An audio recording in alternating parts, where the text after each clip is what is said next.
Hello, I'm Dr. Laura Sindberg, Assistant Professor of Music Education at the University of Minnesota. The intention of this video is to introduce you to a model for planning instruction in ensemble settings called Comprehensive Musicianship Through Performance. This is a 5-point model. There's 5 components, and I'll talk very briefly about each one and give a little bit of an example. I'll start today with selection. Selection refers to choosing repertoire for our ensembles in a mindful way. We look at a score and we ask ourselves, what's in this piece? What does this piece teach? What does it offer my students? We ask, does it contain elements of beauty and craft? What makes it worth teaching, rehearsing, and performing? If we return to our earlier discussion of the Stars and Stripes Forever, and we ask those questions, we leave with a substantial list of qualifications and reasons for choosing this piece of music. It's a masterwork. It's written by John Philip Sousa. It's part of the canon of American music. It has design and craft. It's organized, and it has structural integrity, and the list continues.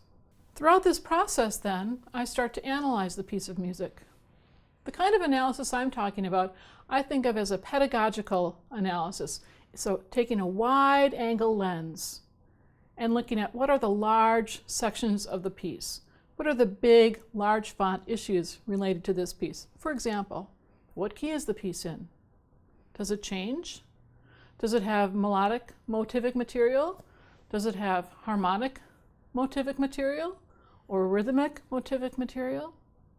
And through this process, outcomes begin to emerge. And when I say outcomes, this is not a word that was invented by the designers of the CMP model. This is just having to do with goals. What are my goals? What are my objectives? What are my outcomes? What are my intentions for this piece of music? In the Stars and Stripes Forever, it could be related to understanding and describing the form of the piece.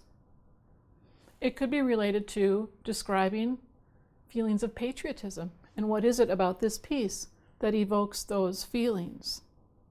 I start to set out targets for learning and rehearsing this piece of music. As I do this, I'll also think about strategies and steps towards that learning process. We refer to strategies as the playground of the CMP model because this is where the creativity of the teacher-conductor really comes into play. If I want my students to describe the form of the piece of music, there are many, many ways I can imagine talking about form. We could look at form in a piece of visual art, and we could make a comparison. We could look at form in other kinds of compositions. We could do a Venn diagram comparing the Stars and Stripes Forever to the first movement of Beethoven 5 Symphony, just to see if there are comparisons and contrasts. Strategies, in other words, are the steps towards achieving the outcomes. We encourage the development of student-centered strategies where students have a voice, where students can express their point of view, where they're invited into the conversation.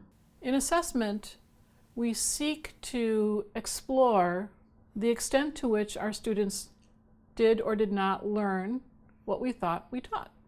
Those of us who work with ensembles tend to be quite astute at assessing and evaluating performance skills, which is very, very important, particularly if you want to play at a high musical level. If we return to the Stars and Stripes Forever, and we recall the intention of understanding and describing the form of the piece, I might play a recording of another American march and ask students if they can determine the form, if they can describe the form of that piece.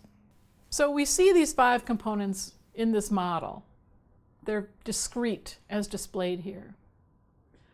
What happens in the rehearsal as the teaching plan is enacted through the rehearsal process?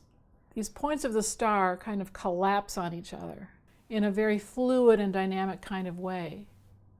The teaching plan and the 5 points of the model they enable us to have this process by which students are understanding the music that we are performing in that same kind of seamless and dynamic way. But to get there, we start with the model and this planning process.